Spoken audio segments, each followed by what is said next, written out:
let's talk about this Prolink.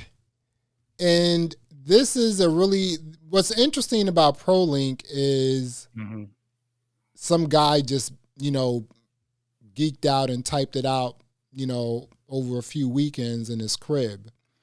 That's he pretty basically cool. reverse engineered Pioneer's software to get the export of whatever information they give out for your songs, which is clever as hell. So I give him a lot of credit for that. That's crazy. And so he has it, and there's other software and this kind of thing. Like it's not unique to any particular brand or whatever. You can do this on Virtual DJ, and I think there's a plugin for Serato to do this. But if you're using any kind of standalone type system, you're not able to do this for you. And for streaming and this kind of stuff, this is a cool feature that it gives value to your stream. Because a lot of times you're just playing a song, nobody knows what song it is. It's some weird remix no one's ever heard of before, and it's impossible for them to find it. And you're helping to promote these people too by doing these streams. And I think this is a cool idea to help these guys get. How we were talking before. How do you get found out? This kind of stuff is cool. This helps people find you. Right. When I was reading this, I was thinking two things. Right. So the person, he's pulling the data from the Ethernet, right? Just the Prolink, right? Yeah. So, and then the other thing was like, you can only use this if your device has an Ethernet port, if you could do the Prolink, right? So the flagship, Pioneer DJ controller, which is the one I have back here, the XDJ XZ, it can't happen on that, right? Really silly, right? But again, that's not something that Pioneer built or created or developed. So when I heard that, I was like, well, wait a minute.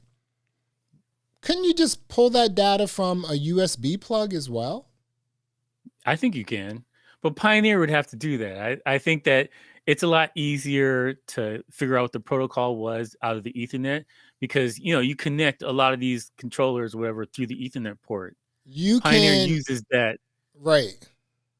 Go ahead. So it's still the same thing out of the USB, but I don't think he had the skills or whatever to figure out what Pioneer software is saying to go right. See, that. Because like if you're using a controller, it's connected to your software via USB. Then there's data transfer, right? Yeah. So there is a way to pull that.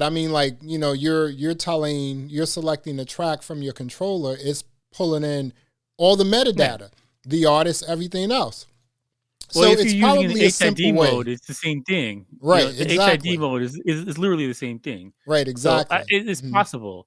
So I think I was thinking that all of the DJ software needs to get behind these kind of plugins.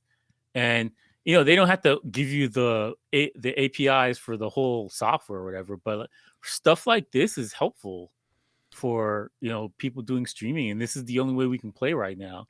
So the first DJ software that uses this type of thing that's baked in, I think they're going to win because it's a cool feature for the people streaming. If you can do some kind of plug-in or app or something that pops up on your screen that you can show, I think it's a good idea.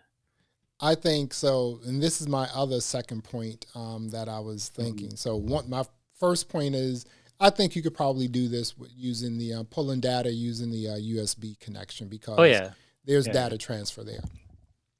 My second point is does this even matter, right? And the reason why I'm saying that is because, you're getting kicked off of streaming services anyway, Yeah.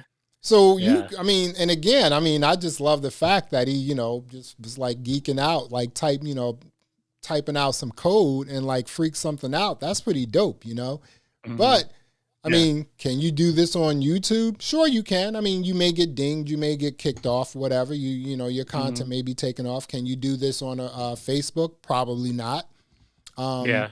You can do this on Mixcloud Live. They're out of beta now, so you can do it on something like that. but you're speaking to the choir, as we said. Yeah. Can you do it on Twitch? I don't know, you know? So it's just like, okay, so you have this service or you have this like API is pretty cool, but is it really going to matter when the only true platform to do a live stream legally is Mixcloud?